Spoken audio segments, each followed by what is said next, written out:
নভেম্বরে বাংলাদেশে বসছে সাফ ফুটবল চ্যাম্পিয়নশিপ আসর। ৮ বছর পর দক্ষিণ এশিয়ার শ্রেষ্ঠত্বের লড়াইয়ে নিজেদের মাটিতে খেলবেন হামজা সমিত সোমরাম।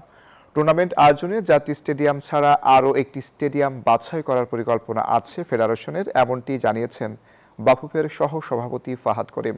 সাফকে গুরুত্ব দিয়ে সেপ্টেম্বরের উইন্ডোতে ৩টি প্রস্তুতি ম্যাচ খেলার কথাও জানান বাফুফের এই কর্মকর্তা। দীর্ঘ অনিশ্চয়তার পর অবশেষে সাফ চ্যাম্পিয়নশিপ আয়োজনের সূচি চূড়ান্ত হয়েছে। আগামী ৪ থেকে ১৭ নভেম্বর ঢাকার জাতীয় স্টেডিয়ামে অনুষ্ঠিত হবে দক্ষিণ এশিয়ার সবচেয়ে মর্যাদাপূর্ণ এই ফুটবল টুর্নামেন্ট। আয়োজক হিসেবে বাংলাদেশকে চূড়ান্ত করেছে সাউথ এশিয়ান ফুটবল ফেডারেশন। আগামী ২৫ জুলাই ঢাকায় আনুষ্ঠানিকভাবে টুর্নামেন্টের লোগো উন্মোচন করা হবে। এরপর ১ আগস্ট ভুটানের থিম্পুতে অনুষ্ঠিত হবে গ্রুপ পর্বের ড্র, যেখানে নির্ধারিত হবে যুক্তরাষ্ট্রের ১ নম্বর জিম চেইন গোল্ড জিম এখন আবারও বাংলাদেশে।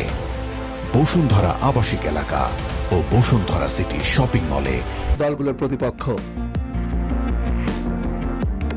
এই আসর সামনে রেখে নতুন ঘাস লাগানোর কাজ চলছে জাতীয় স্টেডিয়ামে। সেপ্টেম্বরের মধ্যেই মাঠের কাজ শেষ হয়ে যাবে। তবে বাফুফে মনে করছে সাফের ভেন্যু আপাতত জাতীয় স্টেডিয়ামেই নির্ধারণ করবে তারা। যদি সাফের কমিটি চায় তাহলে আরো একটি স্টেডিয়াম বাছাই করার পরিকল্পনা আছে ফেডারেশনের। সাফ আমাদের সাথে বসবে, যখন ফিক্সচারটা হয়ে যাবে তখন আমরা প্ল্যানিং করতে পারবো এটা কি একজনই হবে নাকি দুজনই হবে, এটা কি ঢাকায় হবে না ঢাকার বাইরেও আমরা রাখবো। বাট প্রাথমিকভাবে আমাকে যেটা বলা হয়েছে, সাফের পক্ষ থেকে তারা ঢাকায় চাচ্ছে এবং একটা ভেন্যুতে চাচ্ছে। সান ম্যারিনো সফরের পর বাংলাদেশের ফুটবলাররা আর কোনো আন্তর্জাতিক ম্যাচ খেলেননি। তবে সাফ শুরুর আগে অন্তত ৩টি ম্যাচ খেলার পরিকল্পনা আছে বাফুফের।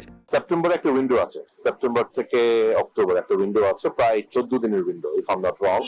সো এই উইন্ডোতে আমরা ন্যূনতম 2টো বাট অ্যাকচুয়ালি চেষ্টা করবো 3টা খেলা আয়োজন করার জন্য প্রথমত, এবং এরপরে সাফকে কেন্দ্র করে সাফের আগে ক্যাম্প প্রস্তুতি, এটা ডেফিনেটলি আমাদের কোচ শেয়ার করবে।